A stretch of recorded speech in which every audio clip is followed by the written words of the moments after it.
plateau was revealed in all its prodigious glory, roughly the shape of a man and the height of a 12-story building, bristling with armament. A kilometre away strode its match, the Principio non tactica. Princeps Garius smiled. Whenever he saw two titans standing on the same landscape, twinned colossi, he felt an urge to engage in a duel, to have the machines striding towards one another with shoulder cannon blazing. He was sure that his colleague, Princeps Arpharim, on the bridge situated within the cranium of the Principio non tactica, felt the same. It had never been his luck to engage with a Chaos Titan, possibly the only worthy opponent of the Adeptus. But one day... The landing crew left the bridge. Chief Engineer Morians left too, descending into the body of the warlord to rally the cowering crewmen. Now the drop shuttles were coming in, Imperial Guard detachments piling out and setting up a perimeter around the watchful Titans. More shuttles landed and disgorged Basilisk artillery, Lehman Russ tanks and Rhino armoured carriers. For the third time, planet ABL 1034 was claimed for the Imperium. For a while, the landing force would merely hold its ground, scanning the terrain from within the craniums of the warlords, waiting to see if an attack would come. If it did not, the Titans would stride out to seek the Emperor's revenge. Guardsman Lecky and Colour Sergeant Hengist were the last two left in the prisoner cage. In his tattered uniform, Osmin Lecky, smeared with mud and pale of face, stared from between the rough-hewn timbers at the Stone Age village which sprawled all around them. He had always thought of Stone Age humans as shambling and brutish, a picture reinforced by the pre-landing morale lectures, but the people he saw striding among the fern-thatched roofs were nothing like that. They were tall, muscled men, proud of bearing. There were gracious, equally proud women. There were agile, healthy children. It was he, Osman Lecky, who felt like a frightened primitive. By contrast, the natives who should have cowered in fear and awe at contact with the Imperium had shown no fear at all. And no wonder. Far off, the guardsman could see one of the natives' battle beasts ambling across the horizon. It was like watching a mountain move, a mountain with a long neck, carrying a huge head like a rock outcrop, and an impossibly long and massive tail. From where Lecky cowered, the human beings which he knew swarmed over the beast were too small to be visible. He shuddered, remembering the attack which had killed most of his comrades. Colour Sergeant Hengist squatted in a corner of the cage, his head in his hands. One thing was true about the Stone Age primitives, and that was their cruelty. There had been 50 captives in the cave to begin with. The villagers had been killing one per day, always by some different method. Their ingenuity seemed inexhaustible. While the Commissar had been alive, Lecky had been able to keep his own spirits up to some extent. The Commissar had exhorted them constantly to keep faith in the Emperor, and he had encouraged them to believe that rescue was possible. The villagers had seemed to be amused by his hectoring, though of course they could not understand it. They had kept him till nearly last. He had been killed the day before. True, it had been inspiring to witness the Commissar's grim fortitude as he was torn apart, limb by limb. Only at the very end did his torturers succeed in wringing cries of agony from him. But the spectacle had finally broken Colour Sergeant Hengist, and it had broken Guardsman Lecky too.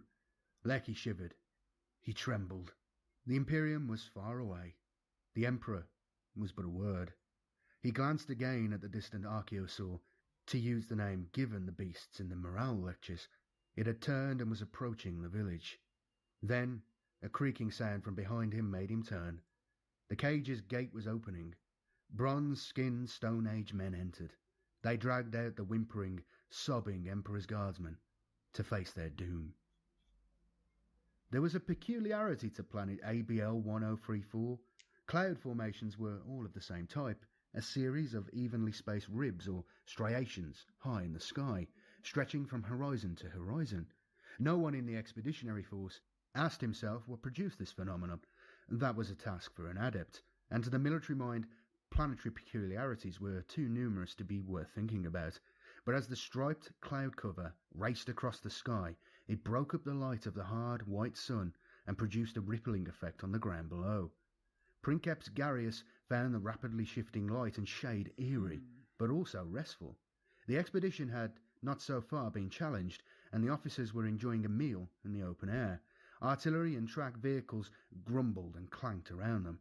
It was a traditional courtesy for a princeps to eat with the Imperial Guard officers during a combined operation, though both Garius and Ephraim would have preferred to be with the rest of their bridge crews, supervising a meticulous checking of their warlords.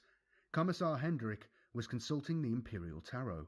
Reverently, he unfolded the purple velvet cloth in which the deck was wrapped, pushed aside the remains of the meal, and laid out 3 cards to form a triangle, tapping each in turn.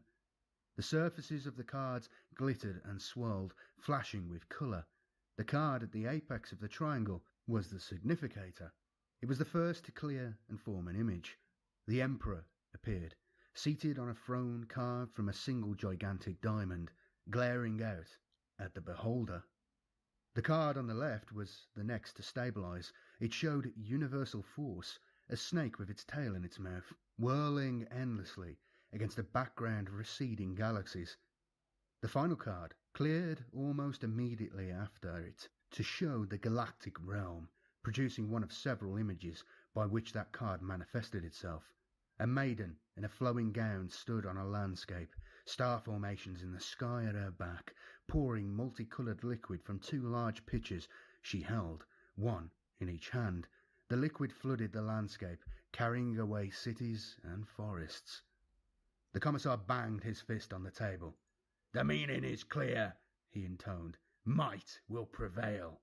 "Of course," Princeps Ephraim drawled, glancing casually at the triangle of images. "What else could the cards show if they tell the truth?" "Yes, what else?" Commissar Hendrik said feverishly. "Though the images contain an ambiguity, one must judge carefully when interpreting the Emperor's tarot. True, the presence of the Emperor as significator confirms that the message relates to our current operation, but universal force does not necessarily refer to the forces of the Divine Emperor.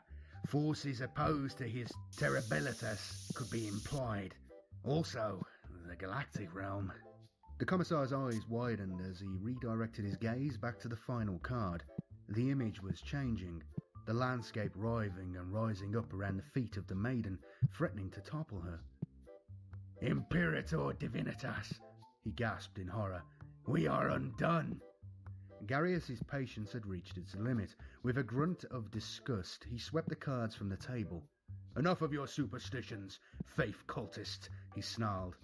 "True holiness is the holiness of the machine. Suggest defeat for our titans on a planet of animals, and you are ripe for reprocessing as a servitor." Commissar Hendrik leapt to his feet, fury on his face. It was not that he heard the princeps' words as an insult to himself personally. He heard them as an insult to the Emperor. He made a sudden movement, as if reaching for his las pistol. Colonel Kostos was about to intervene, but excited shouting from the perimeter interrupted the exchange. A veteran sergeant ran up and saluted hastily. "Native war beasts advancing on the camp, Colonel." Princeps Garius laughed, sounding like a drain emptying.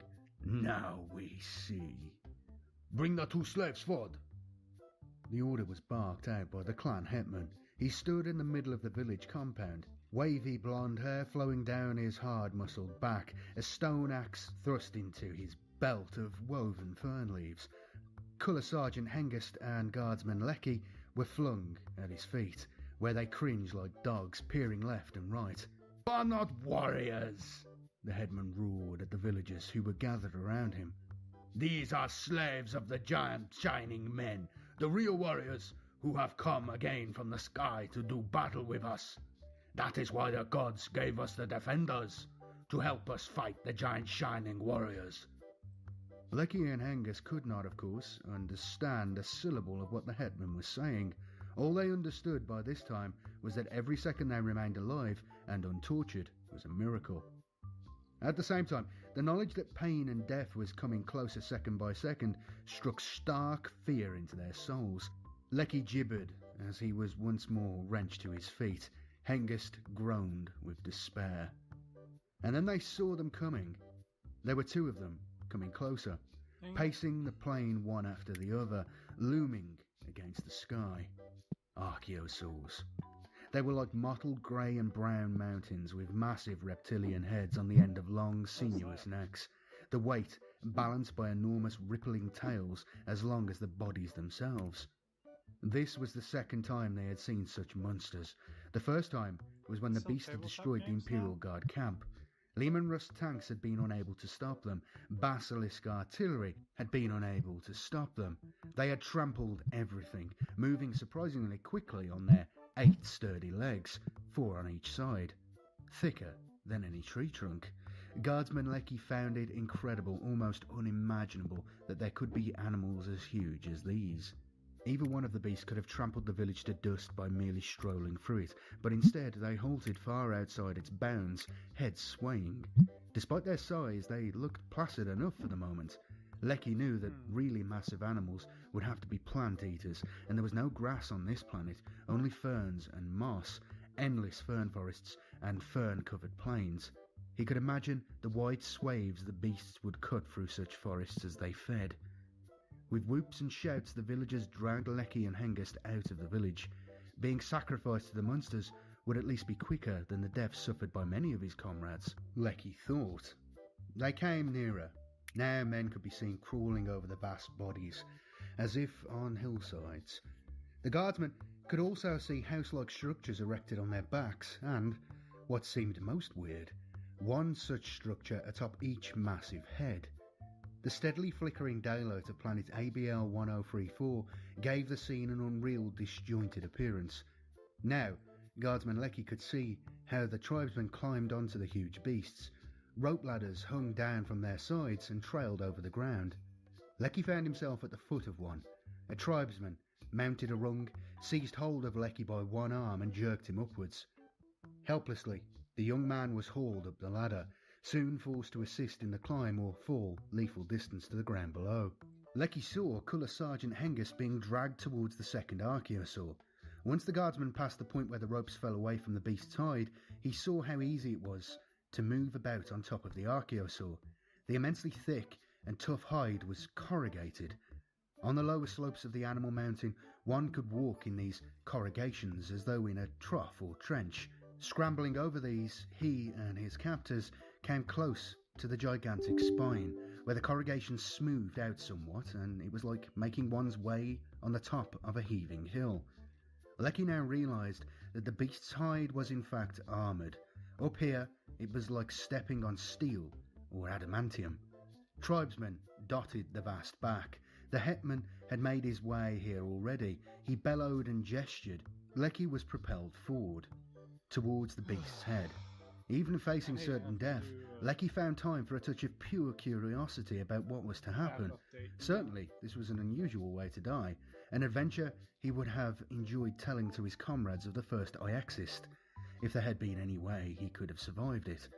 The Archaeosaur's neck, though long, was not all that lengthy as compared with the huge body. It had, after all, only to reach ground level in order to feed, so it was little longer than the 8 comparatively stubby legs. Traversing it was like walking up a mountain trail, and there, set on top of the giant reptilian head, was a square hut or covered platform. It was open at the front and back, and 3 tribesmen squatted in it. Lecky got an odd feeling. It was like looking at a primitive version of the bridge of some fearsome war machine. Lecky was pushed through the hut and out the other side.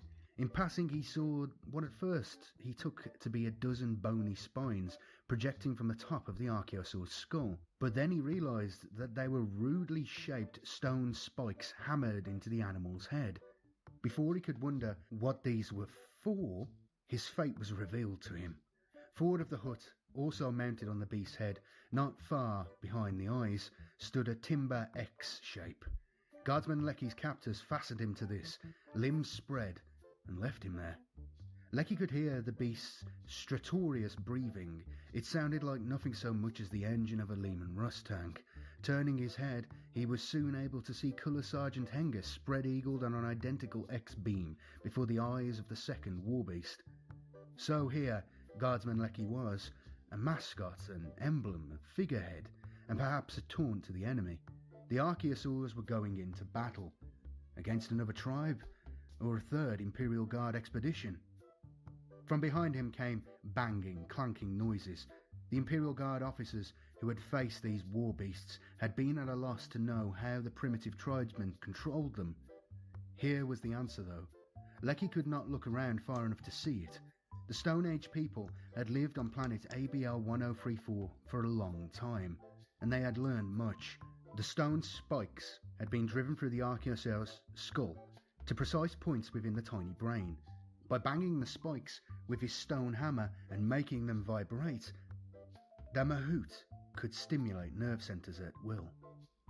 One spike and the creature would advance, another spike and it would retreat, others and it would turn left, turn right, fly into a rage and attack, another and it would spew fire. The hetman barked an order. The squatting Mahout banged one spike, then another. The two Archaeosaurs lumbered off, away from the village, towards the giant shining warriors. "Here they come," said Princeps Garius, "ready to move out." The bridge crewmen of the Lex et Annihilato took up their positions, pulling down the control sets to link with the metal sockets set into their skulls. As commander, only Garius himself was free of such an interface.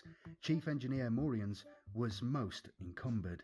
His head almost disappeared amid a nest of pipes, tubes and leads. It was his responsibility to keep contact with the whole internal machinery of the Warlord, to supervise its running crew, and to keep everything functioning, whatever the damage.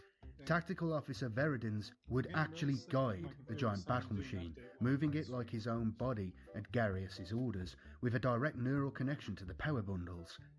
The Chief Engineer was also effectively blind, seeing nothing outside. Garius, Morians, and Weapons Moderate Knifesmith had access to the coning hollows. Garius looked to the right, where the companion warlord Principo Non Tacticus stood, also gearing itself up to move. The Lex et Annihilato roared. Warlord Titans had the imprinted mental nature of a grizzly bear, a powerful, bad-tempered animal native to Terra, and this sometimes made them difficult to handle. The Principo Non Tactica also roared. At a word from Garius, they took a gigantic step forward, carefully treading in the spaces cleared for them. A few steps more, and they were outside the camp, striding towards the horizon.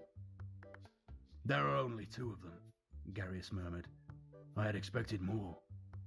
At first it was difficult to estimate the size of the Archaeosaurs as they loped onwards.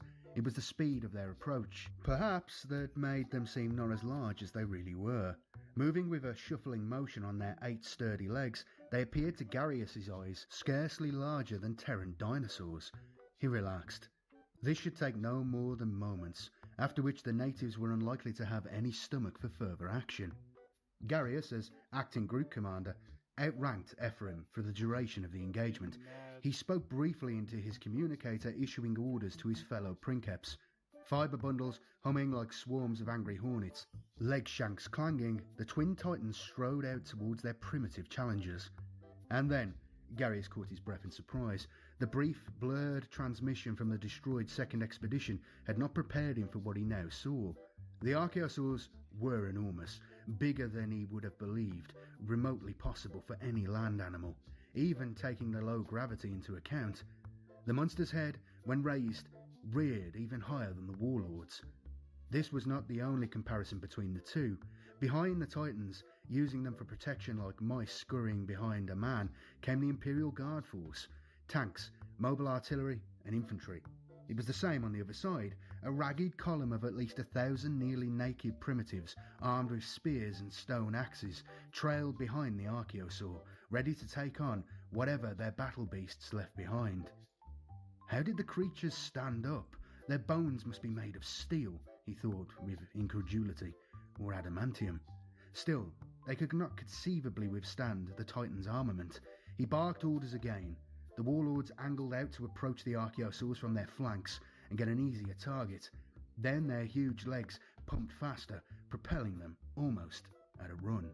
By now, Tactical Officer and Weapons Moderate had almost become a single personality, joined by the grizzly bear essence imprinted on the Lex et Annihilato.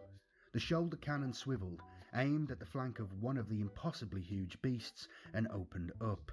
A shattering noise echoed through the cranium of the Titan as a volley of shells went hurtling towards the defenceless target. Disbelievingly, Princeps Garius watched as the entire volley bounced off the beast's armoured back. Some exploded in mid-air, others flew away and fell to the ground. The Archaeosaurus, however, seemed unhurt by the explosions. It lumbered round to face the Titan with its smouldering yellow eyes. Now Garius saw that what he had taken to be a fringe or crest on the creature's skull was actually an artificial structure in the form of a covered platform, and within it squatted men. Did these men manage to control the animal? If so, how? But there was something else. Set in front of the platform, an X-beam had been erected. To this, uniform torn and ragged, face covered in dirt, was a bound guardsman. Up to now, Garius's feelings for the enemy, whom he had scarcely considered an enemy, so inferior were they, had been neutral. Now his heart filled with hatred. Poor wretch, he muttered to himself. There was no way he could help the prisoner. He was sure to die along with the Archaeosaur. He put him from his mind. He doubted that Weapons Moderati Knifesmith's aim was good enough to hit the swaying head. Aim low, he ordered. The belly will have less armour. Again, the shoulder cannon roared with ferocious violence.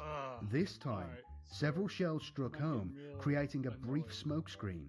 When it cleared, Garius expected to see the smashed carcass of the Archaeosaur lying on its side, twitching. He gaped with renewed astonishment to see the monster still standing. True, some of the shells had penetrated the hide and left deep gaping wounds, yet the Archaeosaur was unshaken. It was as if it did not even feel the torn flesh and flowing blood. And it was still on the move, turning to face the Titan. Garius was about to order another volley, but first he glanced towards Principo non tactica and momentarily froze. The second Archaeosaur, also dripping blood from a cannon volley, was charging towards the warlord at a run. Suddenly, its jaws gaped wide, and from between its rows of teeth came a white-hot gout of fire, which enveloped the upper part of the Principo. To the astonished Princeps, it looked like a plasma weapon, something with which he had not thought to equip the warlords. Who would have thought to need it on a world like this? He did not know of the Archaeosaur's prodigious digestive system with its 23 stomachs building up alkaline gases at high pressure, or of the unusual metabolism which mixed pure phosphorus into that actoline. When the Archaeosaur belched, which it did when angry or when made to do so by a bang on the appropriate stone spike, the actoline was squirted out and ignited by the phosphorus on contact with the air.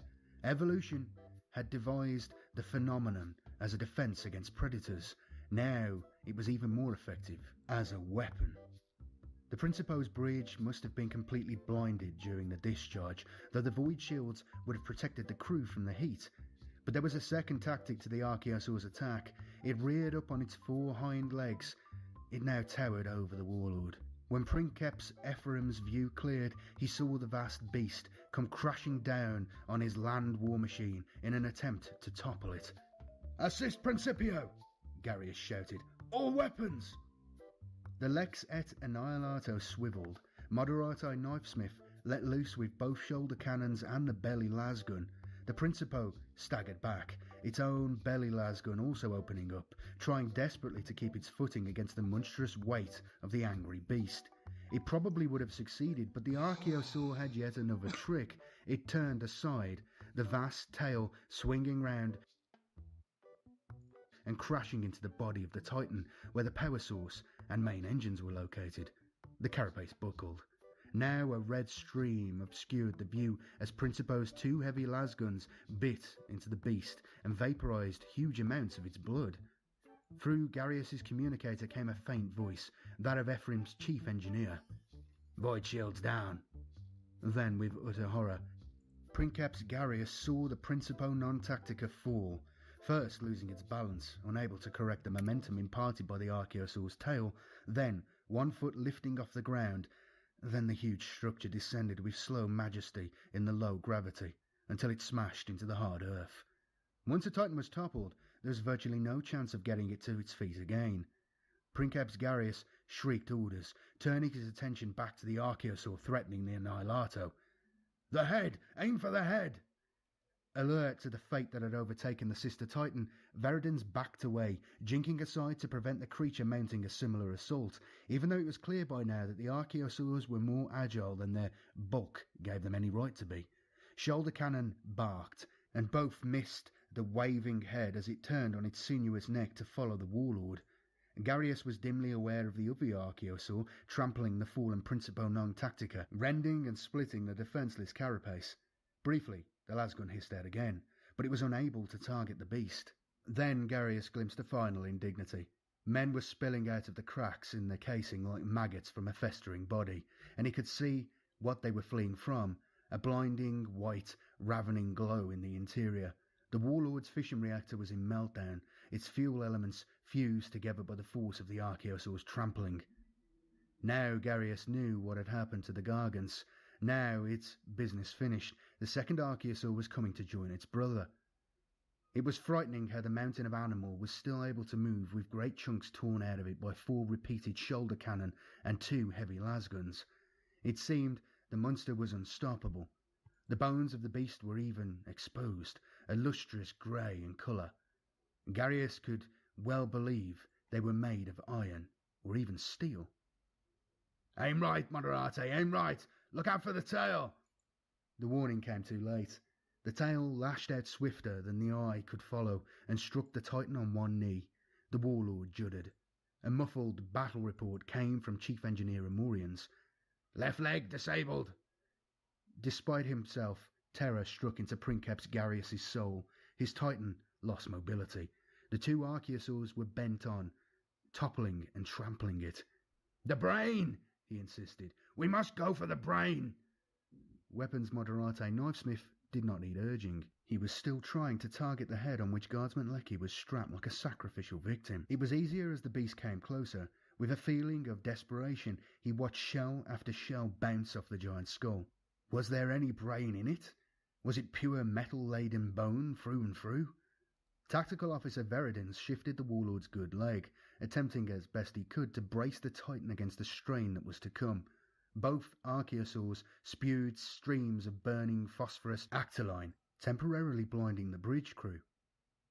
When the white-hot fumes cleared, they faced the dreadful sight of 2 battle beasts rearing on their hind legs, blotting out the sky.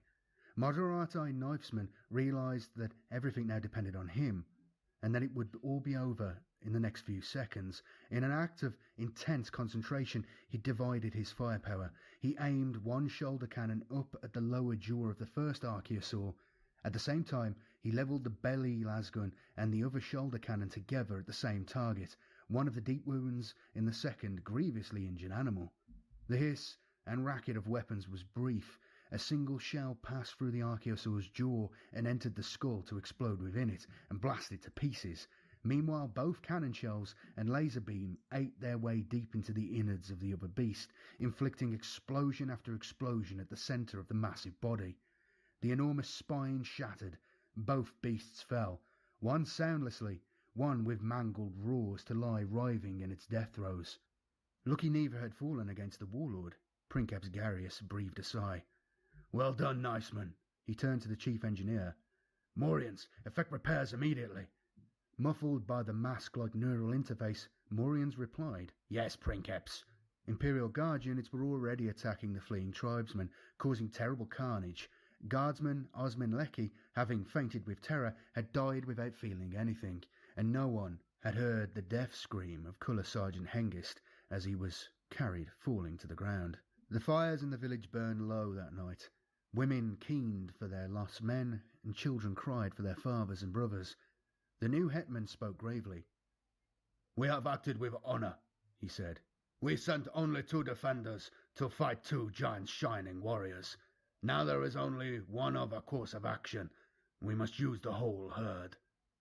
Hey, it's Richard here, and I'm probably the oldest DM in the world. Look, I know what the life of an RPG player feels like. You're always spending most of your time trying to find the perfect map for your game, and you always end up in a never-ending spiral that leaves you with no map and empty pockets. Well, I'm happy to tell you. "But that is dishonour," protested a young warrior, one of the few to survive. "When we fight another tribe, then there is honour," the hetman pronounced. Beast is pitted against beast. The vanquished grants the victor tribute of grazing tools and women, and offers battle the following year. Here there is no honor. The giant shining warriors from the sky have come to take our world. They must know they cannot." The men pondered his words, and could find no fault with them. The flickering dawn had come. The repairs to Lex et Annihilato were complete when the herd came loping over the horizon. Princeps Garius stared aghast. He had assumed from yesterday's battle that the archaeosaurs were rare, yet here were 100 animals at least, and they were running straight for the Imperial Guard camp. He looked stony-faced at knifesmen, Viridians and Morians. Stricken, they glared back at him. Using the coning magnifier, he saw that the onrushing animals were bare of artificial structures. They were not under anyone's direct control, except for 4 or 5 managed beasts at the back, and these were driving the others on. The herd was being stampeded. There was nothing for it but to go down fighting. No officer trained by the Collegio Titanicus could do anything else, and Garius clenched his fists. "Battle stations." His order went unquestioned. All 3 bridge officers pulled down their interfaces. Klaxons sounded in the body of the Titan. The ground was shaking. An enormous pounding as though the planet was breaking up could be heard even here in the bridge. The warlord strode out to its doom. Lasgun zipping, shoulder cannon roaring until all magazines were empty. Not a single archaeosaur was downed, but the lasgun, powered by the fission reactor, kept firing until it was destroyed. When the warlord was caught in the onrush, the press of the creature's steely flesh was so hard that it could not even fall, but was instead ground between numerous immense bodies. By the time the herd had passed, the Lex et Annihilato was smashed to fragments. Only the cranium was still intact. 20 light-years distant, the destruction of the 3rd expedition to planet ABL-1034 was evaluated almost immediately. A visual account of the initial battle, in which 1 Titan was destroyed, had been retrieved. In the final hour, Colonel Kostos of the 5th Helvetian, showing great bravery, had managed to send a shaky record of the final dreadful events. The commission was broad-ranging. Imperial Guard tactical staff officers accompanied by the obligatory commissar, Collegio Titanicus staff officers and a priest of the Adeptus Terra sat around a varnished teak table. They had watched the visual records, including the bridge logs from the Lex et Annihilato and the Principio non Tactica. All had been shocked to see what a people who did not even know how to smelt metal could do. "The planet cannot be abandoned," the Adeptus Terra dignitary pronounced. "It must be occupied, if only to deny it to others. What are the options?" The Collegio Titanicus officer spoke sadly. "We should not send more of our Titans against these monsters. We cannot afford such losses." The commissar, present as a representative of the Minotaurum, stirred. "The cult of the Emperor has succeeded in worse places. We can take the long approach, infiltrate trained missionaries into the local culture. Given time, they will create a religion favourable to the Imperium. We can then move in and take over a friendly population." "No, we cannot risk it." The cry had come from the Collegio Titanicus officer. His face was pained. "Don't you see? The archaeosaurs are a direct danger to us. Our Dark Age Titans constantly decrease in number, even though slowly. None that are vanquished can be replaced. But these archaeosaurs are animals. They breed. If they get loose into the galaxy, they can be bred without limit. What if the orcs get hold of them?"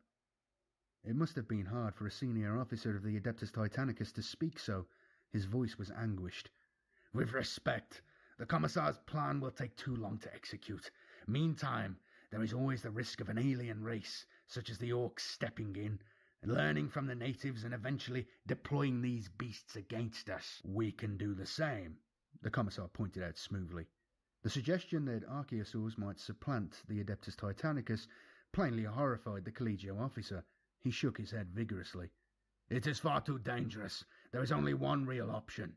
Exterminatus. Deny us use of the planet too, for centuries to come," the Commissar said. "I advocate the gentler course." They pondered, and then a shivering stillness seemed to come upon them. It was as though a ghostly presence had passed through the assembly. Several of those present looked up, softly murmuring the same word. Exterminatus. Tightly bound to an X-beam far above the ground on the swaying head of a giant beast, Princeps Garius raged with shame and frustration. Colonel Kostos had been right. Primitive people were not stupid. They were bright. How by the Emperor had they ever learned to bend the Archosaurs to their will? Could the Adeptus Mechanicus have done any better? Could it have done as well? Garius was forced to admit the natives' cleverness and courage, but they had destroyed his beloved Annihilato. They had humiliated the Adeptus Titanicus. For that, only hatred. Half a kilometre to his right, Weaponsmith Moderato Knifesman swayed atop a second battle beast. Tactical Officer Veridans was on a third beast to his left. Chief Engineer Morians was luckier. He had not survived the final fall of the Lex et Annihilato's cranium. Garius raised his face to the sky and cried out with all his soul, as though he could cast his cry through the warp. "Exterminatus!" he pleaded. "Exterminatus!" Thank you all for watching. I hope you've enjoyed this. It's a bit of a weird one. Some of the laws are a bit out, for instance, how Titans operate and stuff, but I think if you can forget that, it's an interesting little tale and another bit of 40k Star Trek, I suppose you'd call it. One, like these short stories often are. Nice little episodes in the grim dark. Please remember to like the video if you wouldn't mind, and share it if you think you've got somewhere where people would appreciate it. I'd really appreciate that if you could share it. Please remember to subscribe if you're not subscribed, and hit the bell so you get notified when I am doing these kind of things and any other stuff. More videos to come. Thank you for watching, and yeah, genuinely hope you've enjoyed this. It was funny, it was good. I like this Barrington J. Bailey. I think we're all going to enjoy Eye of Terror when I finally get to reading that. But yeah, see you again soon. Thanks for watching. Cheers.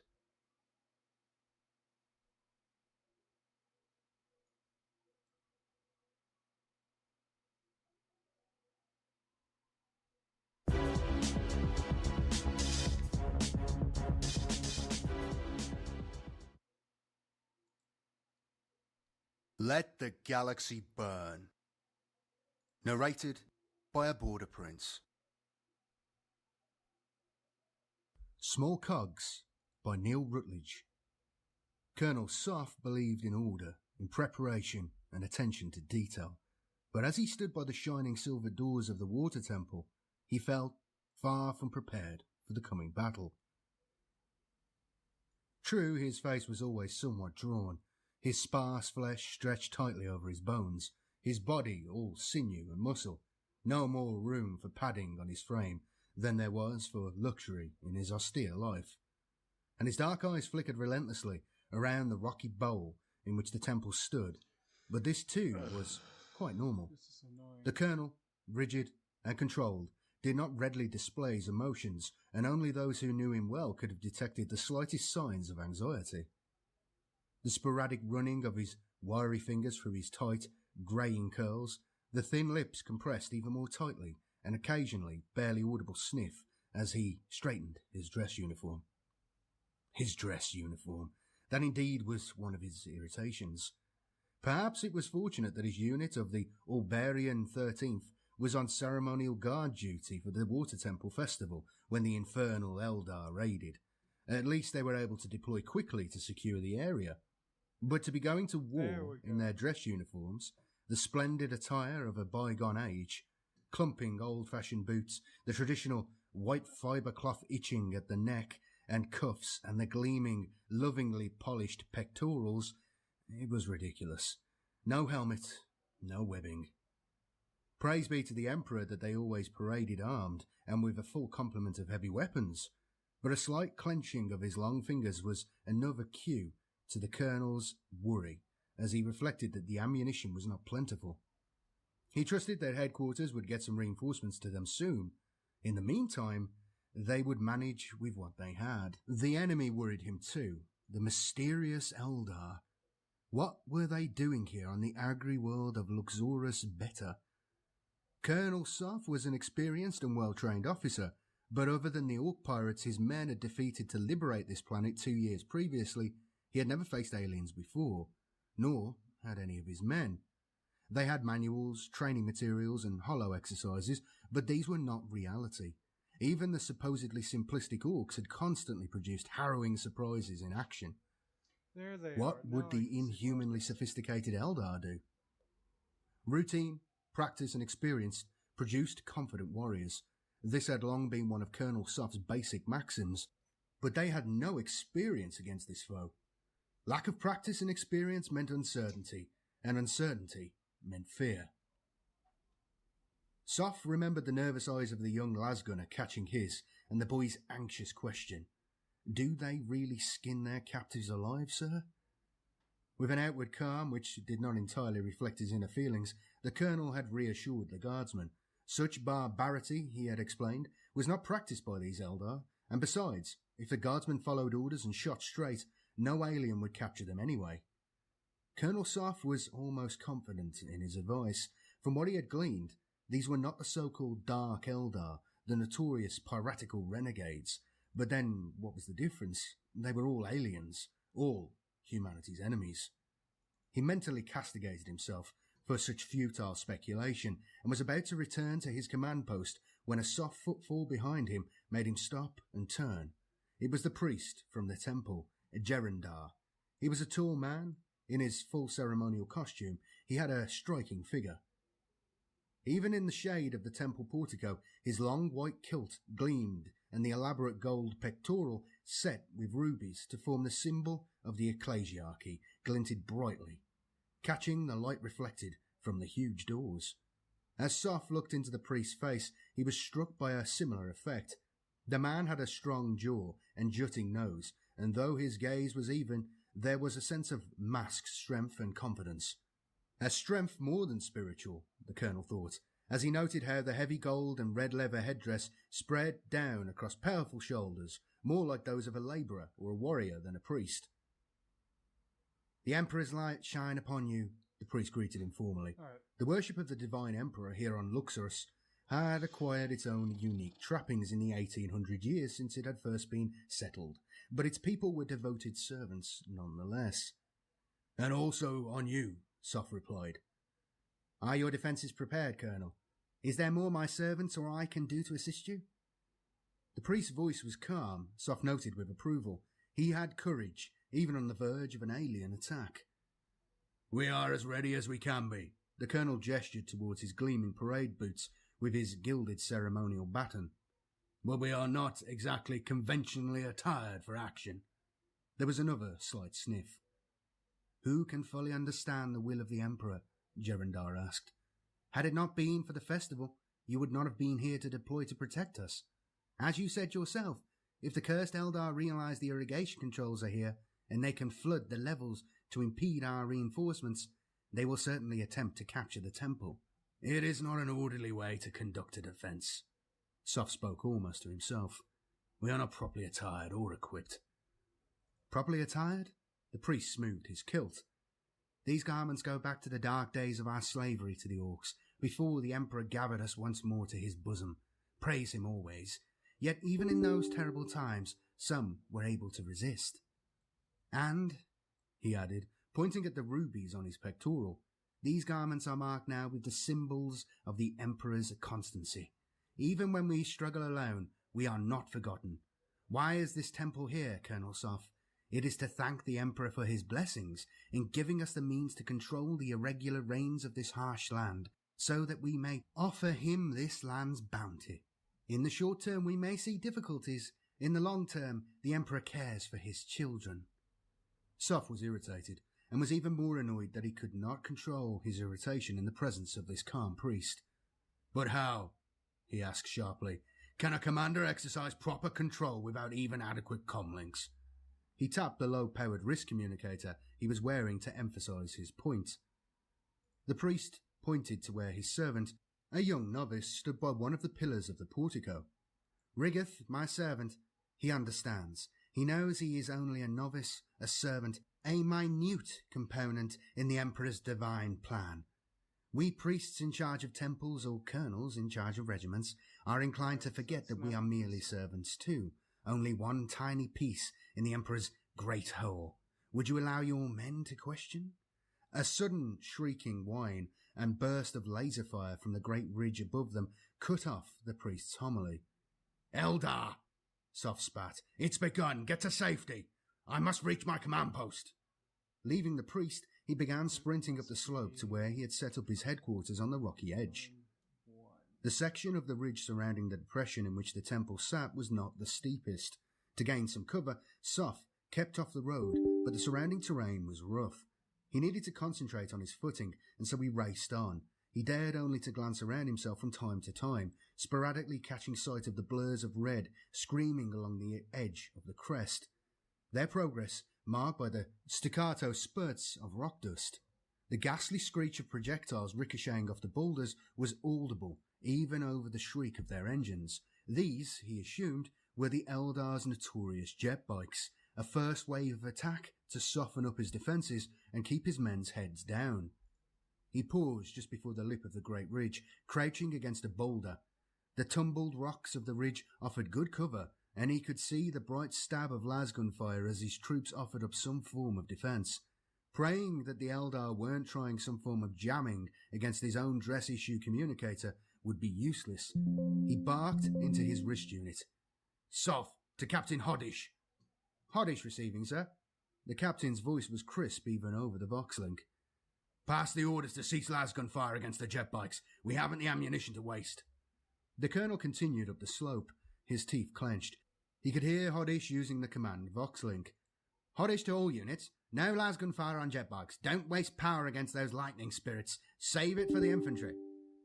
The jet bikes continued their attack passes, and Soph had to hurl himself behind a boulder as one craft hurtled straight for him, its projectiles singing an unearthly war cry as they fragmented the rock all around him.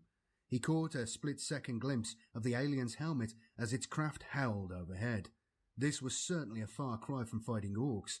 Even the very sounds of battle were different. Now, as he approached the top of the ridge, the enemy fire was more intense, but the Eldar were not having things all their own way. As one large jet craft tore across the wide depression, there was a flash and a spurt of smoke as a missile was launched by the fire team posted on the ornate roof of the ancient temple.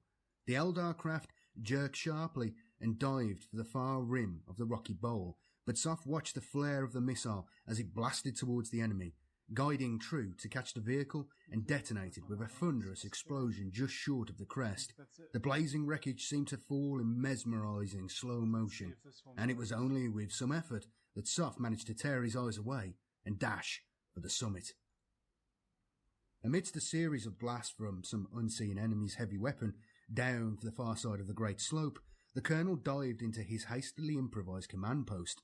There, amidst the slightly better shelter of the hurriedly piled rocks and scraped depressions, no textbook trench could be dug in this terrain, Colonel Soph rapidly appraised himself of the developing attack. He led sound troops, and they held a strong defensive perimeter, commanding both the temple depression and its surrounding approaches. If it hadn't been for their lack of proper equipment and the unknown nature of their enemy, he would have been as confident as any Imperial Guard officer should dare to be.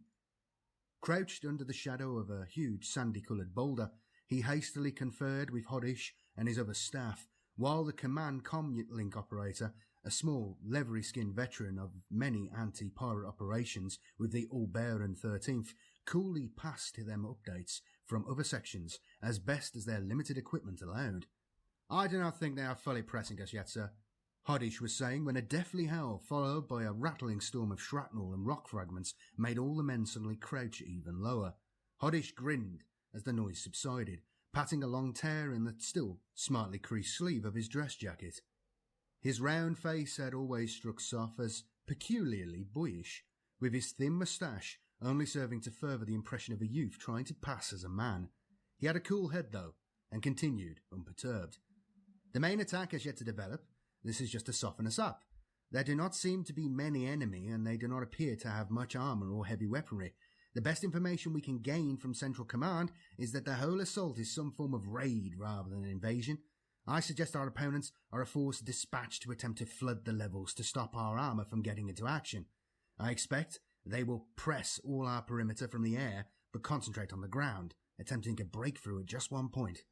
"Here, perhaps," Soph mused out loud. "We have the widest view, but it is the easiest section of the ridge to break through." "Yes, sir," the captain agreed. As if on cue, there was a shout from a nearby trooper. "Enemy advancing, sir!" Soph crawled forward cautiously. The slopes of the ridge raked back on both sides of the spur on which he had located his command post, but the guardsman who had called the warning gestured down the left slope. He was another young man, and he looked pale, his knuckles showing white where they gripped his melter gun. His cap was jammed down ridiculously tight on his head, perhaps to try to shield his ears from the ghastly racket of the jet bikes. "Sir," he looked nervously at the colonel. "Yes, guardsman." "They're not really spirits, are they, sir?" Soph was mystified. "Explain yourself." "The Flying Eldar, sir. They're not spirits, are they?" Suddenly the words of Hodish's warning not to waste ammunition against the flying craft came back to Soph. He looked the young guardsman in the eye. "No, they are not spirits. Captain Hodish spoke only figuratively. Did you not see the one down by the missile? And guardsman—" "Yes, sir." "Straighten your cap." "Yes, sir." The young man showed a slight smile as he carried out the colonel's order. Soph scrutinised the scene down the slope. He didn't have viewers, but Hodish passed him a lasgun with a targeter, and he was able to search for the enemy more effectively. The slope was a mass of tumbled rock, dotted with thorny scrub. It made good concealment for them, but also offered the enemy ample cover for cautious advance. Soph forced himself to concentrate carefully amidst the growing barrage along their section of ridge. They were coming all right. Overhead, the jet bike sweep seemed to intensify yet further. The colonel doubted if they were causing many casualties, but they were keeping the guardsmen from grouping to counter the mounting attack. "Pass the order to hold fire until range band amber," he instructed Hodish, without taking his eye from the target. "Heavy weapons to target armour or support troops only." He could pick out occasional movements, but no clear targets. Suddenly, further along the ridge, some form of dreadnought or similar fighting machine appeared from behind a tangle of thorns. There was the crackling whoosh of a las cannon shot from their left, and beyond that the staccato tattoo of a heavy bolter. But with frightening speed the machine strode across some open ground, and with a grace more organic than mechanised vaulted into a gully and out of sight. The colonel could hear young guardsmen swearing nervously beside him. In truth, Soth could remember scant details of such machines, but said clearly, loud enough for the melter gunner to hear, "An Eldar dreadnought, fast but poorly armoured. They always suffer at shorter ranges." There were increasing signs of movement downslope, and the Eldar infantry were starting to open fire. The air was full of the whine of their strange projectiles and sharp cracks as they ricocheted off the rock. As they came closer, the storm intensified and the guardsmen began to reply. Soph nodded approval to himself at the disciplined nature of his men's firing. The Eldar advance slowed, but now under cover of the fire of their supporting infantry and the continuing howling passes of the jet bikes, a new threat showed. In several places turrets were rising above scrub patches and rocky outcrops, and a torrent of heavy fire was poured on the guardsmen. A deadly duel began between the well-placed and concealed cannons of the guards and the bobbing and weaving grav tanks of the Eldar. And all the time, the alien infantry pressed gradually closer. The guardsmen were taking casualties, but the constant drill and practice that Colonel Soph had always insisted on was paying off. One grav tank exploded, setting ablaze the patch of scrub in which it had been inadequately concealed. The smoke drifted across their front, and under this cover the strange dreadnought machine ventured out of the gully, only to be caught in a torrent of heavy bolter fire that buckled one of its legs, tumbling it back into the gulch. The enemy continued to advance, however, and suddenly the storm of doom broke loose. The jet bikes broke off, but the remainder of the aliens charged, firing their bizarre weapons as they came. The guardsmen poured down a fusillade of fire, but still the tide surged up the slope. One more grav tank exploded away to the left, but almost directly in front of them, another whined forward, weapons blazing as it outstripped its escorting infantry. "In the Emperor's name, where is that last cannon?" Hodish was shouting. The tank was getting closer, heading for a dip in the crest, the red-armoured alien troops storming after it. Soph grabbed the melter gun of the young guardsman beside him. "Cover me!" he cried as he sprinted across the slope. He could hear shouts behind him and lasgun bolts echoing off the rocks, but it was the sudden zing of Eldar projectiles around him that he was most conscious of as he ran, desperate to cut across the advance of the grav tank and get close enough for a shot. He was closing the range when something snatched at his leg and he fell, tumbling wildly down the slope. With a painful tearing he was brought up, caught fast in a thorn bush. staring at the red wall of the passing grav tank. Too shocked even to aim properly, he raised the melter gun and fired. There was the distinctive hiss and then a crashing as the blast tore into the plates at the rear of the alien vehicle, which whined on by. Soph could see an Eldar approaching and struggled to free himself from a thorn bush to bring the melter gun to bear. The alien figure was raising its long, strangely fashioned weapon, its tall, almost insectoid helmet, a blank mask of menace. But before it could fire, there was a flash on its chest as it was hit, and it dropped. There was a fusillade of fire from behind Soph as the guardsman counterattacked. The colonel found his arm grabbed by the young guardsman whose weapon he had snatched. The youth was shouting and waving his pistol as, with his other hand, he helped Soph out of the bush. "You got it, sir! You got the tank!" But he had no time to say more before two of the red aliens charged them. Soph dropped back to his knees as a shot knocked the melter gun from his hand. His young companion managed to drop one of the Eldar with his pistol, and the other was dispatched by a bayonet of a huge sergeant with a bald and scarred head, almost as inhuman as the aliens' helmets. The firing and the tumult of battle continued, but it faded slightly and moved downhill. The enemy was being driven back. Soph, eagerly assisted by the young guardsman, took cover behind a jagged boulder and examined his leg where he had been hit. There was a good deal of blood on his own, now less than pristine dress trousers, but he had been fortunate and the wound was only a long gash across his calf. Lacking his webbing and full kit, he had to improvise a dressing with cloth torn from his shirt. Even so, he managed to staunch the bleeding and prepared himself for action once more. The hiss and whine of the Eldar infantry's weapons was less noticeable now, but the air was once more filled with the awful howl of the jet bikes as they shrieked back to the attack. "Back to the command post," Soph ordered his men, "and keep your heads down." It was a short stretch to cover, but it was a tense dash as they raced back to the improvised headquarters.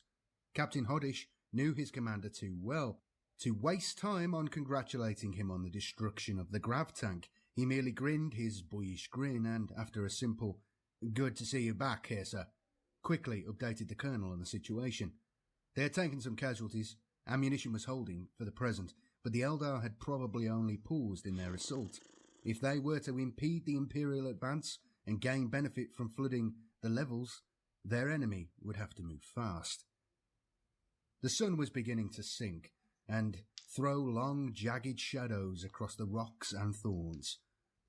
The low light brought an astonishing warmth to the reds, sand yellows and ochres of the broken terrain. It was a harsh land, but under this light it achieved a mellow beauty that struck even the practical Soph. But there was no time for pondering on such beauty now.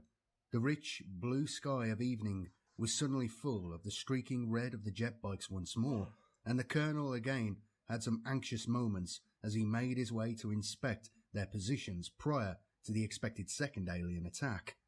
Of particular concern to him was the las cannon emplacement that had been silent. He had feared the crew were dead, but finally, after crawling and sliding through the jagged rocks and grasping thorns, he reached their position and found the men alive.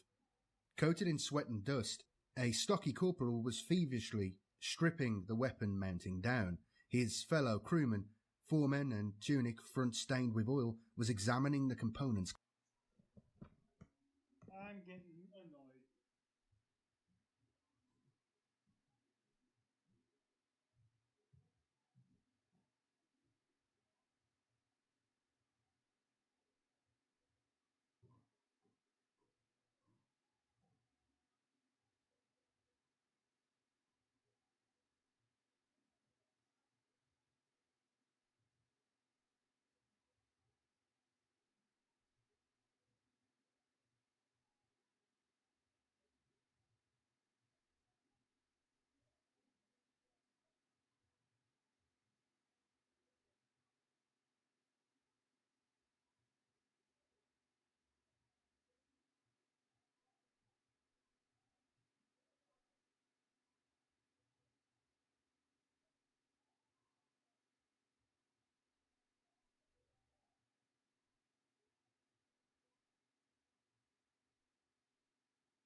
Praise the throne, I have it, he shouted, his proud face a picture of relief.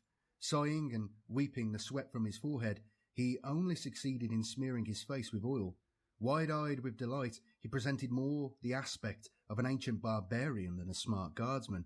Both men looked up to notice Soph at the same time, and simultaneously they moved to stand and salute. At ease, Soph ordered curtly, waving them to stay put. What have you got, trooper? Grit, sir, the oil-smeared guardsman replied. It was jamming the transverse cog. How did you get grit out in the traverse gears? The colonel's voice was sharp and full of meaning. I don't know, sir. It must have been as we emplaced. The gunner's voice had acquired a slightly nervous edge. Soph was a strict officer, and the lascannon's failure to track the grav tank had jeopardised both their own position and their colonel's life. There was a short pause before Soph asked, Carelessness, gunner? Yes, sir. It was the corporal who spoke now. He was still on his knees, but he had stiffened to a sort of attention. Eyes rigidly front, his strong jaw thrust out but caked in grime and his dark curls blonde with dust. He made a bizarre picture. He continued quickly. I must have rushed too much while in placing the gun, sir. The colonel gave one of his soft sniffs of irritation. This whole action was so disorderly. These are difficult conditions, Corporal, but that makes attention to detail even more important. It is often the smallest cogs that are the most important. Neatness, care, dedication, these are all as necessary to a guardsman of the Emperor as being able to shoot straight. The slight flicker of a smile cracked the flat face of the other gunner. Soph swung round at him at once. Yes, soldier? The man instantly stiffened too. Sorry, sir. I was just thinking that we are not too neat just now, sir. Soph clenched his fingers. No, soldier. But we can still maintain our weapons even if our uniforms suffer. Get this cannon reassembled and let me see your training pay off. Yes, sir. Both men chorused, and Soph continued his rounds with caution. As the colonel was heading carefully back to the command post, the jet bike's passes seemed to ease once more, and a rising thunder of lasfire from over the ridge heralded a further Eldar attack. Soph had climbed higher to just beyond the ridgetop in an attempt to find a path where he could make faster progress. Now, with the aerial attack switched to other sections of the ridge, he risked less cover and managed to jog and scramble along just below the crest. It was still tough going, and the sting from his flesh wound made him wince as he scrabbled up out of a gully. Still, there was a smooth section ahead, and he was prepared to chance a dash across it. As he stood on the gully edge, he unconsciously moved to straighten his uniform, readjusting the bronze pectoral on his chest. It was a misplaced gesture of habit, but it saved the colonel's life. As he moved the bronze plate, something slammed into it with a sharp shock and hiss. It was more a reflex action than the impact that hurled Soph back over the lip of the gully. A sniper. His brain whirled as he instinctively switched his position, sliding and slipping as carefully as he could, following the gully downhill again. How had an alien sniper penetrated their position? As Soph pulled himself up to where an overhanging thorn bush offered some chance of concealment for a cautious reconnaissance, he glanced at the small melted hole in the pectoral. He had no doubt that embedded in that hole was a deadly toxic dart. When the attack had first started, he had considered discarding the pectoral, but his own sense of neatness and propriety had stopped him. After all, it was part of the regulation dress uniform. The Emperor be praised for his own fastidiousness. All this spun through Soph's mind as, with the utmost caution, his las pistol ready in his hand, he pulled himself up behind the thorn bush. His view was restricted, but he gained a reasonable grasp of the sweep of the slope in front of him. The most likely place of concealment for the alien was another patch of stunted thorn slightly upslope from where he watched. The ground was relatively open, as he had noted previously. It would be hard for his adversary to move without being spotted. But then what of those camellia-lined cloaks he recalled from long past training? As he pondered, straining his eyes for any clue to the alien's whereabouts, a brief movement caught his eye. A quick, reddish flick behind a rock. Soph's vision, long used to the arid terrain and hardened wildlife of his homeland, at once discounted it as one of the large chaser lizards that laired amongst these tumbling boulders. Just a lizard, but what had startled it? He carefully scoured the area, around where he had seen the creature move. Each rock and tuft of dried vegetation was scrutinised, every shadow evaluated. Got it. Only Soft's long training and habitual discipline prevented a hiss of amazement from escaping his compressed lips. As it was, his grip tightened involuntarily on his last pistol. It seemed a rock had moved. Now that he had spotted the alien, it was easier to track its weary progress. Its camouflage was truly incredible, making it almost impossible to spot as, crouching almost double, it crept across the rocks. Are they really spirits, sir? The young guardsman's words came back to him. It would be easy to believe.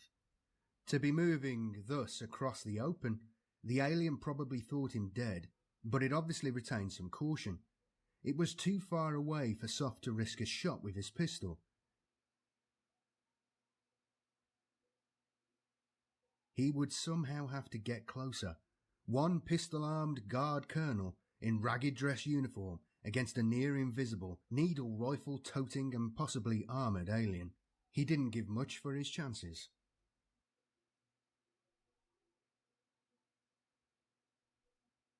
His best hope was to drop back into the gully, crawl higher up the slope and pray he could spot the Eldar by peering from behind the larger boulder there. All the time he hadn't taken his eyes off the ghostly progress of the alien. But now he was going to have to. He judged the sniper's line of progress as best he could and inched back into the gully. He felt the prickle of sweat on over his palms, where he gripped the last pistol, and his heart thumped in his ribs as he moved, carefully judging each step back up the small gorge. It seemed agonizingly slow progress, but eventually he was in place to risk a glance from behind the boulders. Setting his cap to one side and holding his breath, he peered round. No dart pierced him, but, look as he might, he could see no sign of the alien. A knot began to form in his stomach, when there was a sudden crackle and voice beside him. "Hottage to Colonel Soft?" His communicator crackled. There was a sudden confusion of the rocks almost directly ahead of him, as if his vision had blurred for a second. Reflexively, Soft fired.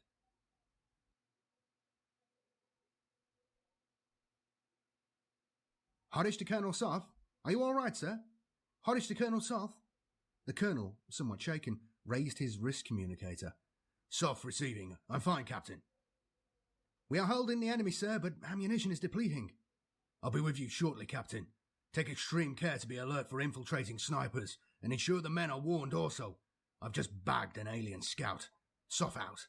The colonel had heard rather than seen the Eldar fall, but by looking carefully, he could now make out the body only partially covered by the concealing cloak. The needle rifle had fallen separately, and he could see its oddly graceful stock protruding from some dried weeds. The alien appeared dead, but Soft took no chances, and, keeping his pistol trained on the body, he advanced carefully. Soft stood over the body of the dead scout, staring down at the strangely flowing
Alright, I got everything I needed done. Now I can actually play a game, you know?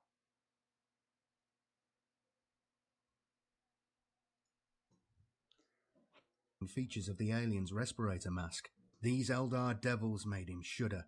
The neat hole in the creature's forehead, burned by his las pistol shot, seemed a more natural eye than the opalescent crystal lenses beneath it. The lowering sun cast strong shadows amongst the harsh, tumbled rocks, and even dead and prone at his feet, the chameleon cloak broke up the Eldar's outline in a most disconcerting fashion. The colonel concentrated on the more clearly defined respirator mask, but the sun's rays, lacing over the yellow heights, made the iridescent lenses flicker with eerie life, and he turned away. Soph knew he should get back to the battle, the fury of which he heard just downslope beyond the boulders. It had been a close-run thing, and he was content to snatch a moment's rest. He was still breathing heavily, but more importantly, something was nagging him, jabbing the back of his mind with anxiety and the pit of his stomach with persistent adrenaline. How had the scout infiltrated their perimeter?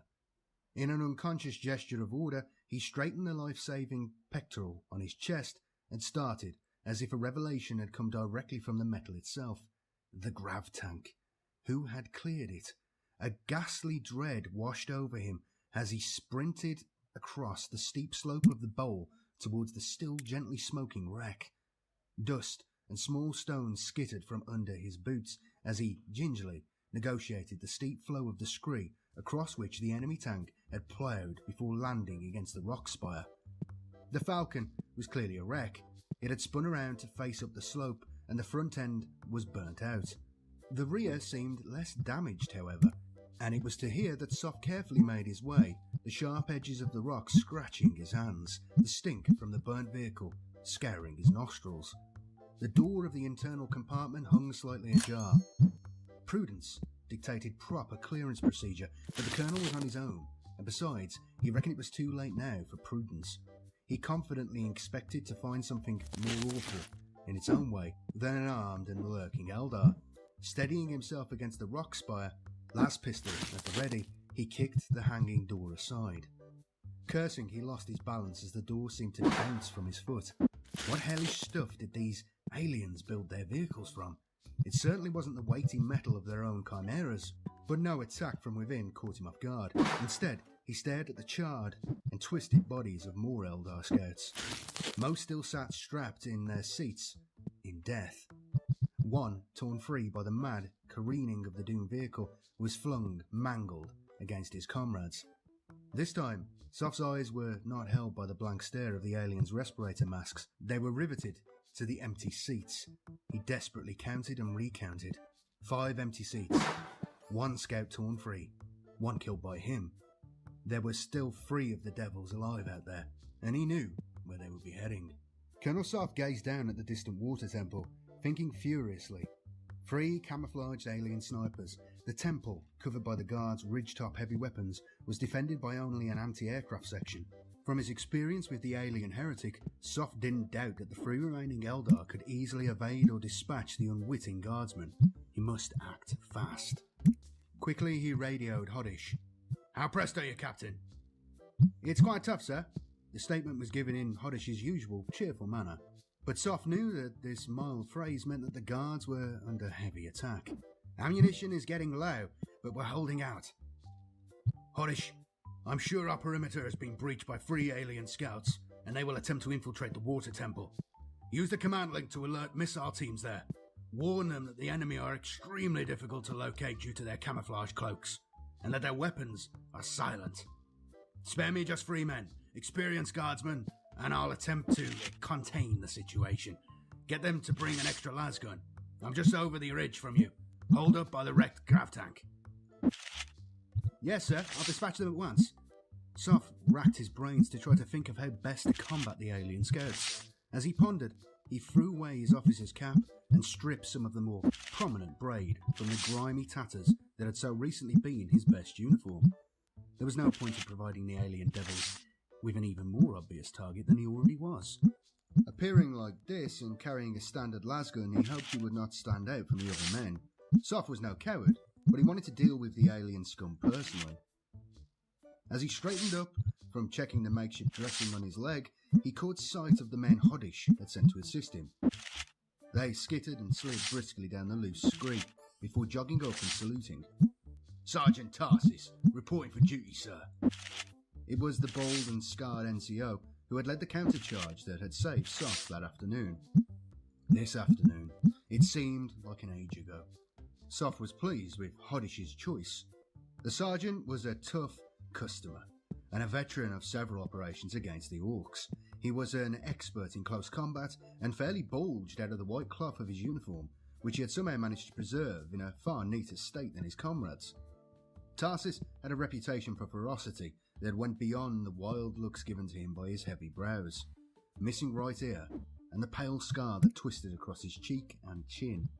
But as he handed Sarp a lasgun, his face was as calm as if on parade. "Also Corporal Nibath and Guardsman Sokov, sir. Guardsman Sokov specially volunteered to assist you, sir." Both the men saluted. Nibath was another veteran, a short man but of the same wiry build as Sop himself. He had a calm sureness in his stance and movement, even on the loose scree, and the colonel noted with interest the sniper's badge on the torn sleeve of his tunic. Sokov was the young melter gunner who had rescued Sof from the brush. He was inexperienced, but he had certainly acquitted himself well on that occasion. There was an eagerness in his thin face and bright eyes as he saluted. Sof had seen such devotion before in many young recruits. He hoped the lad was not to pay heavily for his keenness. They moved off as rapidly as they could over the difficult terrain, Sof issuing orders for the advance on the temple as they went. There was a plan, but a sketchy one. The kind of plan that Sof hated, and had often chided junior officers for on exercise. Too much was being left to chance, but they had been caught on parade by this ghostly enemy, and their options were severely limited. Not even Tarsis had any form of comlink, and Sof judged it prudent that they should operate as one group to maintain contact. Hodish had alerted the missile teams, and there was little else they could do other than proceed with caution and hope for the best. As they cleared the slopes and moved out onto the flat base of the depression, Sof attempted to use his wrist communicator to raise the guard stationed at the temple, but without success. The sun had dipped behind the ridge, and he strained to see the temple clearly in the fading light. The missile team should have been contacted with even the short-range unit by now, and the colonel feared the worst. Several times as he was descending, he had thought he heard the crack of a lasgun shot in the direction of their goal. Once, even a faint cry. But against the background noise of battle from over the ridgetop, it was impossible to be sure. Sof knew his fears of infiltration to be well grounded, but how much was his proper concern turning to feverish imagination? His mind's eye locked in memory with the eerie stare of the dead sniper he had so luckily managed to defeat, and a brief shiver, owing to the evening chill, ran down his spine. Grimly, he pushed the memory aside and signalled to the other men to increase their separation as they hastened on. The ground was flat at the bottom of the depression, and although still rocky and scattered with clumps of brush, offered little cover compared to the ridge walls. The colonel felt his heart beat faster as they reached the broad paved ceremonial road which led to the temple. Sweat slicked his hands and his eyes scanned each boulder and bush as he prepared to dash across the road. Never had he felt so appallingly vulnerable. Was it even worthwhile attempting to find cover from these fiendish, invisible death dealers? He looked over to where Sokov was ready to cover his dash over the road, nodded and ran. The slap of his boots on the paving stones rang in his ears, even over the noise of battle echoing from the ridgetops. And it was with clear relief that he finally dropped into the broad drainage conduit at the far edge of the road. At once, he sprinted further on and took a position to cover Nibath, who was to follow him, and Sokov and Tarsis, who were to advance up the other ditch. The others were across in seconds.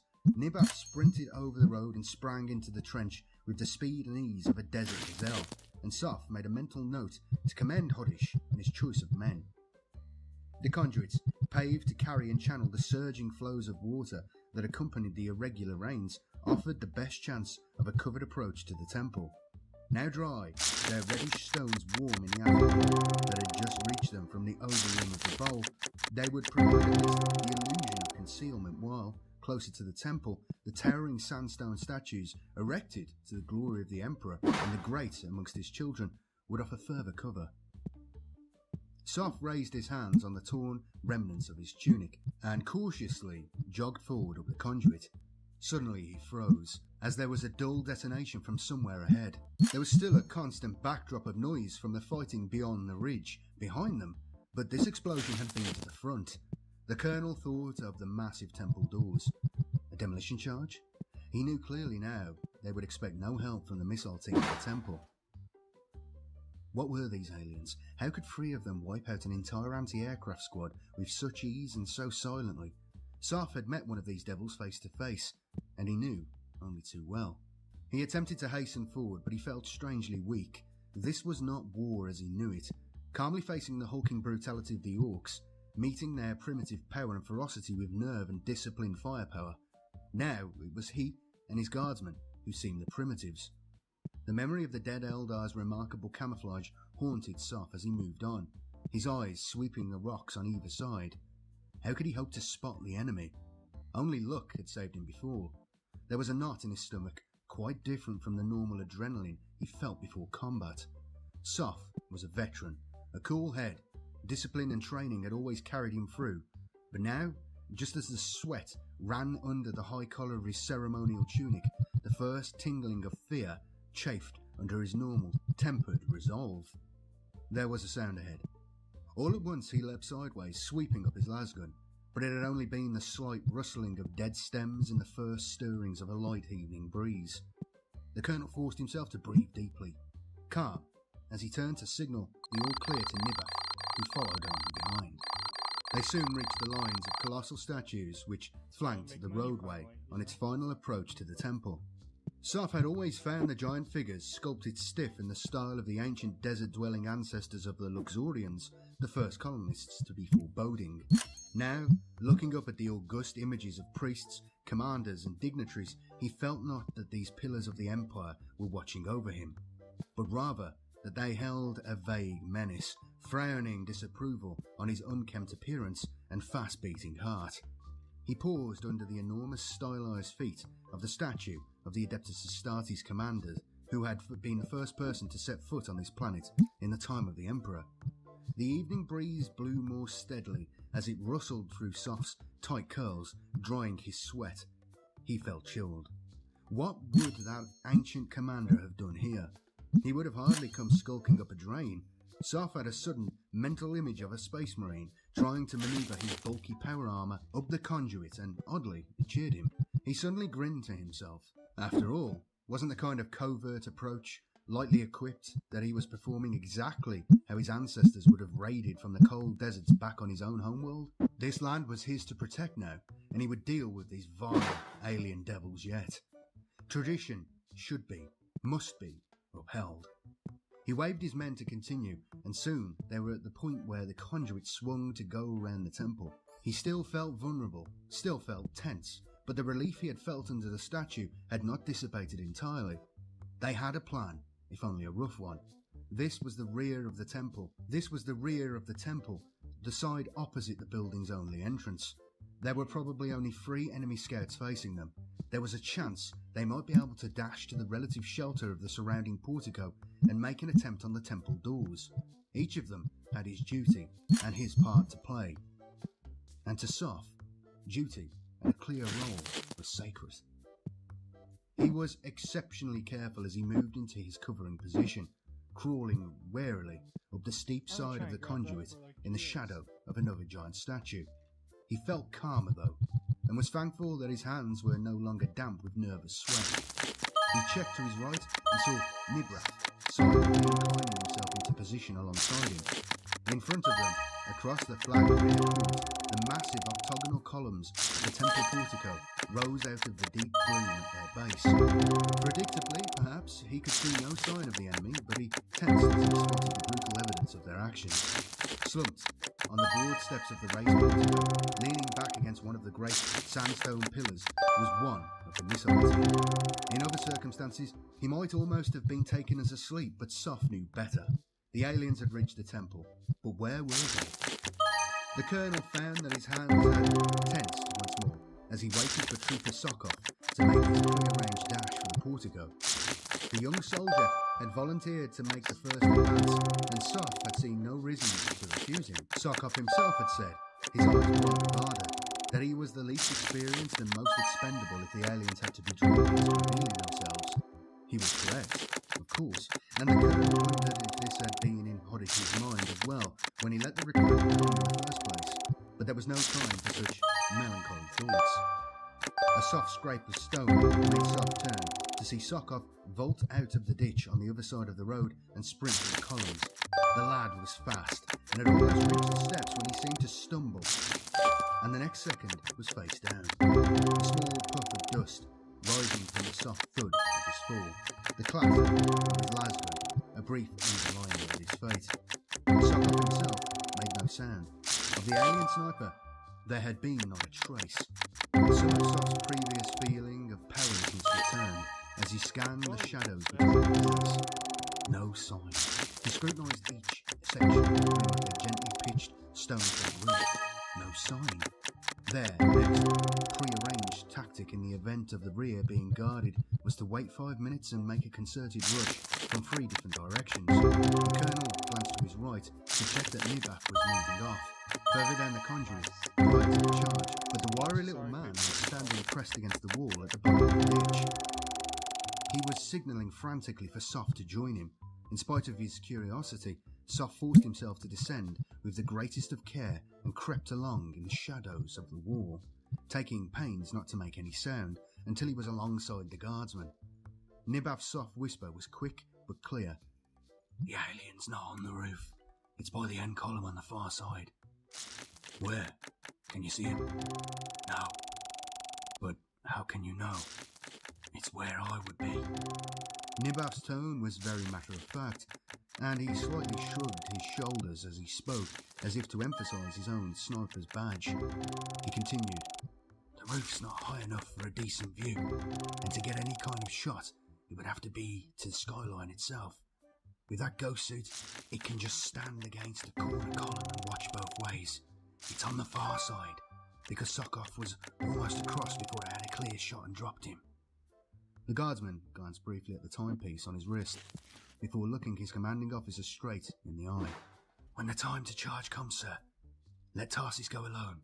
It's a terrible risk for the sergeant, but if we watch that end pillar, we'll have the best chance we'll get of nailing the devil." Sof thought to when Sokov had saved his skin earlier that day. The young guard had been aided by the determined charge led by the big NCO, who would even now be working himself into a position to charge the other side of the portico. One of the colonel's saviours was already dead. Was the other to perish too? And to die charging alone without his expected support? All this flashed through the commander's mind, but in the end, all he said, glancing at his own watch, was, "Very well, into place, quickly." As fast as caution allowed, he took up his position again, wondering with every cautious movement of his lasgun if a silent death was about to follow. He carefully sighted on the end column, and, seemingly immediately, he heard Tarsis's stentorian shout as he charged from the conduit. A shadow bulged from the pillar, and there was a crack of a lasgun from beside him, even as he fired himself. He took 2 more shots at the column, but Nibaf was out of the ditch and charging the portico. After a moment, Sof leapt forward too, and the 2 men reached the columns together. As they dashed into the shadows, they saw Tarsis pulling his bayonet from the fallen Eldar. He looked up, his long scar pale against his dark skin and the gloom. He had no questions, no reproach or surprise. His quiet, "Sir," merely a request for orders. Sof lost no time. "Nibaf, far side. Tarsis with me, this side." Nibaf's compact form vanished silently into the dimness of the further reaches of the portico, while Sof crept along the temple wall and the sergeant dashed in short sprints between the outside columns. 2 filthy alien scouts dead, 2 left to deal with. There would probably be 1 at the temple front. Could they somehow spot that alien too? The colonel moved quickly but kept close to the wall. Shaded by the portico, it had captured none of the day's heat and felt chill where he brushed against it.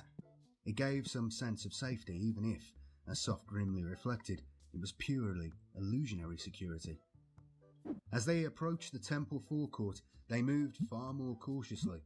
Soph crept forward, the corner column as Tarsis moved to drop down the steps and crawl around the front of the building. It was quiet, except for the barest rustle as the wind tumbled some dead thorn leaves across the flagstones. Tarsis died so quickly that his commander barely noticed.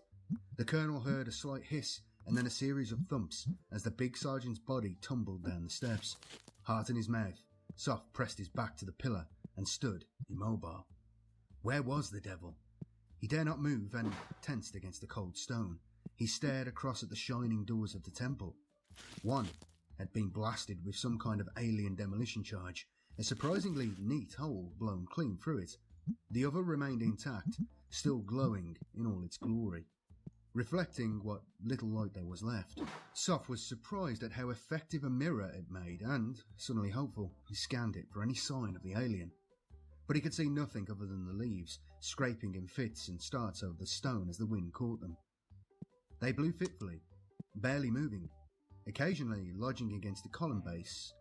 Or, why had those leaves stopped when others close by were still moving?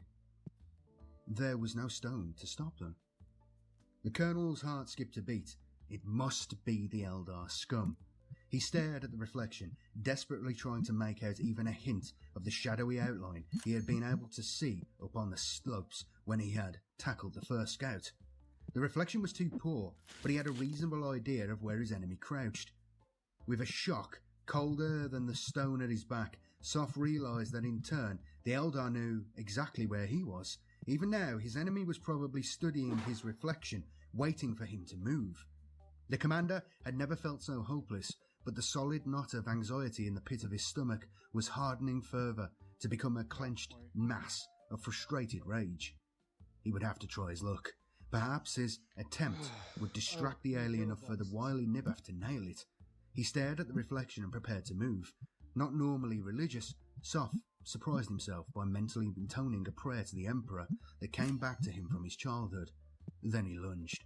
Swinging round the column, he let loose a volley of lasgun shots, with cracks echoing wildly off the stone and the vicious red stabs tearing the gloom. There were further thuds and the clatter of falling arms. Astonished, Soph realised he was still alive and that, from the outline he could now see sprawled over the flags, his enemy was dead. He fired a further shot into where he could see the fallen alien's head was, and, as the echoes died, he cried out to Nibaf, but there was no answer. Where was the final scout? Deep within the temple, or, alerted by the noise, hurrying to stalk them? Where, for that matter, was Nibaf? There was another of the colonel's soft hisses of irritation as he strode forward. The irritation vanished in an instant as he stepped clear of a pillar and saw Nibaf's body. The soldier lay face down, his lasgun under him. It was he, not Soph, who had distracted the alien at the crucial moment. Abruptly, the colonel turned on his heel and plunged through the blasted temple entrance. Immediately inside the great doorway, Soph leapt to one side and took cover behind one of the double row of pillars which mirrored those of the exterior. His eyes took a moment to adjust as the interior was brighter than the evening shade of the portico. It was not glaringly lit, but soft lights, carefully hidden amongst the carved reliefs of the higher walls, gave out a gentle glow. The long hall that comprised the bulk of the temple was flagged with the same worn sandstone as outside and seemed completely empty. Cautiously, Soph surveyed the chamber. It was a plain room, without furnishings, only the pillars breaking the view to the end.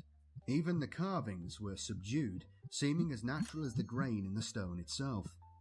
All seemed clear, and he began to jog to the end where he knew an antechamber gave access to a stairway which led to the control room for the irrigation system, as well as to the passage and cells of the priest's quarters. He felt a curious confidence. He had always liked the building, not from any particular spiritual motivation, but for its lack of ornamentation and the manner in which it blended the imperial discipline so dear to him with the shadowy past of the desert peoples of this world. If he was to face such a lethal foe as these aliens, here was a suitable battleground. That he was to face the third Eldar was clear as he approached the antechamber. Its door had been forced, and from somewhere down the stairs, he could hear the sounds of a struggle. He quickened his pace, while still trying to move as quietly as possible. The steps down were worn and steep, but the lighting was now brighter, and Soph took them two at a time. On the small landing, one doorway, its ancient wooden door closed, led to the priest's apartments. Another entrance, its modern steel door, blasted through, led into the control chamber. Lasgun at the ready, the colonel charged through. His quick brain, tuned to action, took in the scene in an instant. The priest, Jarandar, had obviously surprised the alien as it tried to manipulate the irrigation controls. The two were now locked in a desperate struggle.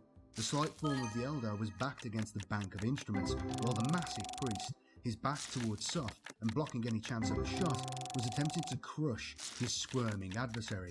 The priest was a powerful man, but for all that, he was no fighter, and just as Soph entered, the foul alien heretic managed to break his hold, draw its las pistol, and fire.